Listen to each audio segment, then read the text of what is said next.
नाजरीन, आपने बहुत से गैर मुस्लिम के कबूल इस्लाम के वाकयात सुने होंगे, लेकिन रॉबर्ट एक्सन करीम के कबूल इस्लाम का वाकया इतना दिलचस्प है कि आपने इससे पहले इस तरह का वाकया नहीं सुना होगा। हुआ कुछ इस तरह के अमेरिका के सदर रिचर्ड निक्सन जो है उसने अपनी खुफिया एजेंसी को इस काम पर लगाया कि वो इस्लाम के बारे में रिसर्च करे, तहकीक करे और उससे जो मालूमात इकट्ठी हो वो मुझ तक पहुंचाए। लिहाजा उस कमेटी ने ये तमाम रिसर्च की, तहकीक की और उस तमाम रिसर्च और तहकीक को एक फाइल जो है उसमें तैयार किया और ये एक किताब बन गई। उसके बाद सदर के एक खास जाती जो मशीर थे, रॉबर्ट इक्सन क्रेन, उनकी ये ड्यूटी लगाई कि वो इस तमाम रिसर्च और तहकीक जो है इसको स्टडी करे और इसको समराइज करे और इसकी एक समरी तैयार करके वो सदर को पेश करे, क्योंकि सदर के पास इतना वक्त नहीं था कि वो इस तमाम डिटेल को पढ़ सकता, इसको स्टडी कर सकता। अब रॉबर्ट इक्सन क्रेन जो है वो इस ड्यूटी पर लग जाते हैं और ये देखें कि ये कोई आम इंसान नहीं थे। रॉबर्ट इक्सन करेन जो हैं ये कोई आम इंसान नहीं थे, बल्कि एक बहुत आला ओहदे पर फैज थे और अमेरिका के व्हाइट हाउस में नेशनल सिक्योरिटी काउंसिल के डिप्टी डायरेक्टर थे।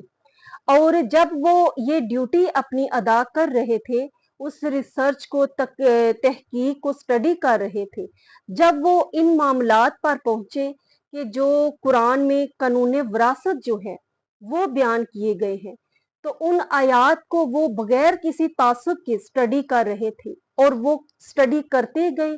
और उन आयात की बरकत, इस्लाम की बरकत उनके दिल में उतरती गई और कुरान ने अपना वो करिश्मा कर दिखाया कि एक इंसान गैर मुस्लिम का दिल जो है वो इस्लाम के नूर से मुनव्वर कर दिया और उसके बाद उन्होंने इस्लाम को कबूल कर लिया। ये वो शख्स थे कि जिन्होंने 3 साल तक हार्वर्ड यूनिवर्सिटी में कानून को स्टडी किया था, कानून को पढ़ा था। उसके बाद उन्होंने अपना नाम फारूक अब्दुल हक रखा और एक दिन उनकी मुलाकात एक यहूदी से हुई। उसने इस्लाम के बारे में कुछ अल्फाज कहे जो उनको बहुत